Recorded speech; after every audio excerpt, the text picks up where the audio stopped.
Hello दोस्तों, स्वागत करते हैं अपने study channel study with H direct P.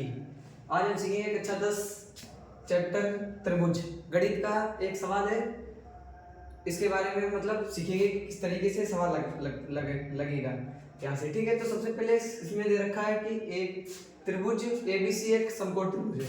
यहाँ पर एक ABC एक क्या दे रखा है, समकोण त्रिभुज है जिसका कोण A समकोण है। यहाँ पर कोण जो एंगल A है ये क्या है, समकोण है हमारा। ठीक है, इसमें दे रखा है तथा AC BD पर लंब है। AC जो BD पर लंब है दर्शाइए। हमें दर्शाना है पहला क्या है कि AB स्क्वायर। यहाँ से सबसे पहले हमने क्या किया है कि त्रिभुज, सबसे पहले क्वेश्चन पढ़ना है सही से। ठीक है, इसमें लिख रखा है कि ABD एक समकोण त्रिभुज है जिसका कोण A क्या है, समकोण है, जो कि हमने कर लिया।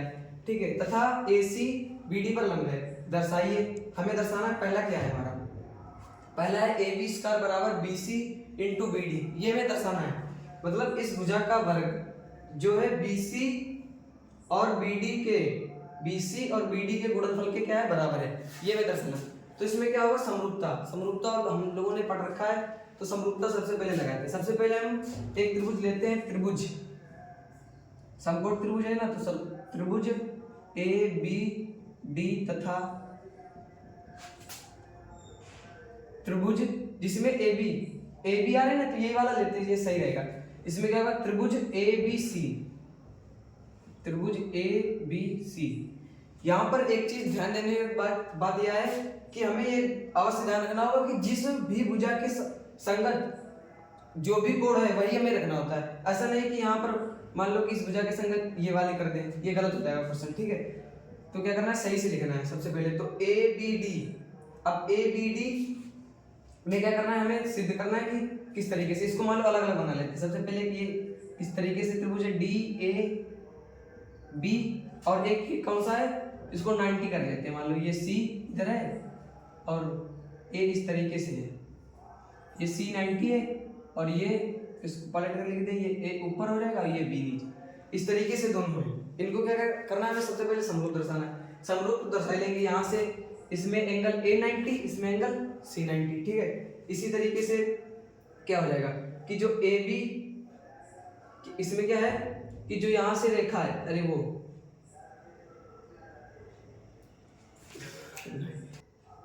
यहाँ से क्या करना है, हमें सबसे पहले त्रिभुज बना लिया। पहला है ABD। हमने क्या बताया था कि यहाँ से जो त्रिभुज का नाम लिखना है वो सही से लिखना है, ताकि हमें बाद में समस्या ना हो। अब यहाँ से जैसे हम क्या करेंगे, इसको समरूप सिद्ध करेंगे। यहाँ से हमें क्या मिल रहा है कि एंगल A इसमें 90, इसमें एंगल A 90, इसमें कौन सा एंगल C 90, मतलब एक यहाँ पर A 90, इसमें C 90।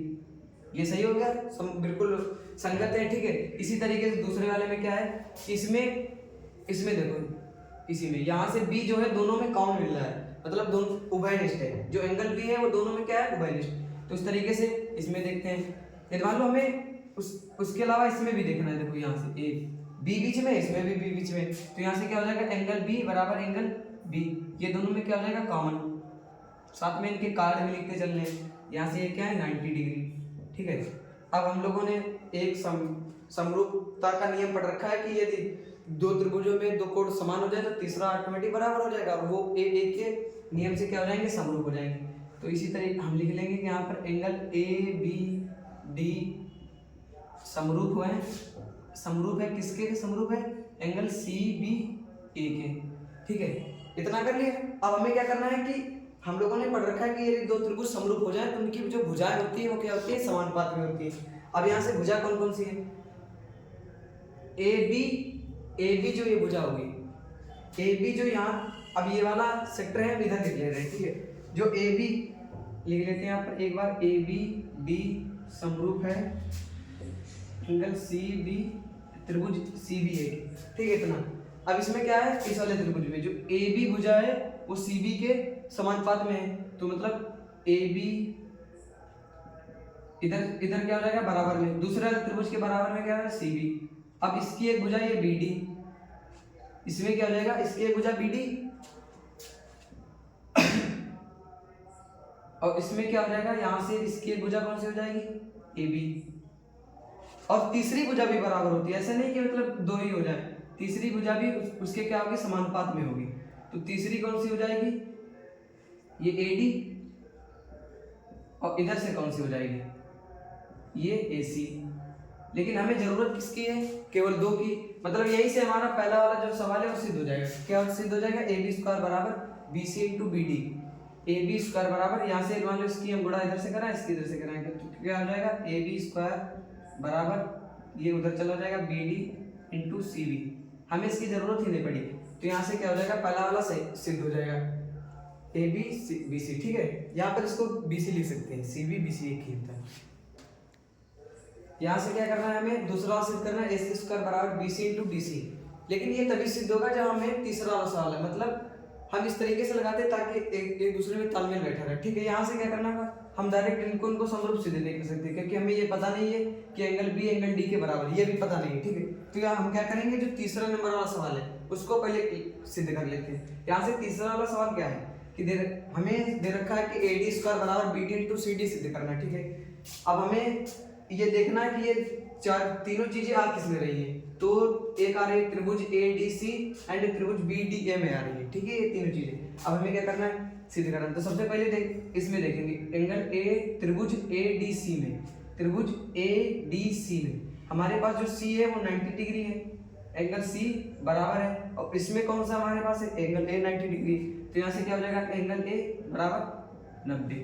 ठीक है, काट के लिखना साथ में, एंगल C बराबर एंगल A बराबर 90 डिग्री। ठीक, इसी तरीके से हमें इसमें क्या है, ये D कॉमन मिल रहा है दोनों में, एक ADB में है या BDA में भी है कॉमन D, और इस वाले त्रिभुज में ACD में भी। तो क्या लिख लेंगे, एंगल D जो है वो क्या है, दोनों में उभयनिष्ठ है या कॉमन है। ठीक है, रीजन। अब यहाँ से हमने क्या कर लिया, त्रिभुज ADC को समरूप सिद्ध कर दिया है त्रिभुज BDA के, इसको समरूप सिद्ध कर दिया। तो यहाँ से हमारा क्या हो जाएगा कि इनकी जो भुजाएं होंगी समानुपात में हो जाएंगी। अब समानुपात में कैसे होंगी, इधर से क्या लेंगे, AD सही से लिखना बिल्कुल। ये यार आपने यहाँ पर नाम गलत कर दिया, इनका नामकरण गलत है तो आपका सब पूरा सवाल गलत हो जाएगा। ठीक है, तो यहाँ से क्या लिखना है, AD, और इधर हमारा कौन सा हो जाएगा, इसकी संगत में AD के संगत में BD, तो यहाँ पर क्या लिखेंगे, BD बराबर में। अब इधर से हमें AD तो जरूरत है, साथ में देखना कि इसके गुणनफल में क्या रहा है, BD भी आ गया। अब CD लाना है, तो हमें क्या करना है, इधर से लेना है ये वाला CD, और इसके संगत में कौन सा है, AD, ये वाला संगत है। AD के संगत में BD, वो लिख लिया। ठीक है, इसी तरीके से DC, यस, CD के संगत में कौन सा है हमारा, AD या DA, इसको AD लिख लेते हैं सी फॉर्म में, AD। ठीक है, अब इनके कराते हैं आपस में तिर्यक गुणा, तो यहाँ से हमारा क्या हो जाएगा, AD² बराबर CD इंटू B और D, BD। ठीक है, इस तरीके से हमने क्या किया, ये तीसरा वाला सिद्ध कर लिया। अब हम पहले क्या सिद्ध कर चुके थे, हमने जो पहले सिद्ध किया था, सबसे पहले वाले सवाल में हमने क्या सिद्ध किया था कि जो बड़ा वाला त्रिभुज है, मतलब त्रिभुज ABD, वो समरूप है किस त्रिभुज के, ABC के। लेकिन याद रखना हमने जो लिखा था उसी तरीके से लिखना है। एंगल A 90 है, इसमें एंगल C 90 था, तो यहाँ पर क्या लिखेंगे, C। B कॉमन था तो B लिखेंगे बीच में, अब D, और इसी तरीके से इसमें कौन सा रह जाएगा हमारा, A। ठीक है, जो दूसरा त्रिभुज था। अब हमने क्या कर लिया, यहाँ से कॉमन। अब इसमें जो ये वाला त्रिभुज है ABD, और इस तुलना कराने पर जब इससे इस वाले मतलब समीकरण की मान लो कि ये समीकरण A है, और इसको क्या मान लेते हैं, यहाँ पर जो हमने सिद्ध किया था A के नियम से, इसको मान लेते हैं B समीकरण।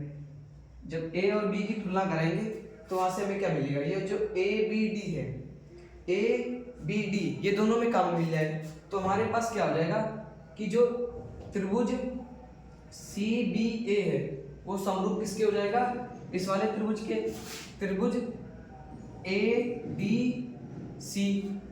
ठीक है, हमने क्या अभी बताया था कि जो इनके नामकरण है वो सही से करने हैं। अब इसको शुद्ध फॉर्म में लिखते हैं, क्या लिखते हैं कि जो एंगल इसमें C90 है तो इसमें भी C90 है, तो क्या करते हैं, इसको समरूप यहाँ पर लिखते हैं त्रिभुज C90 है। ठीक है,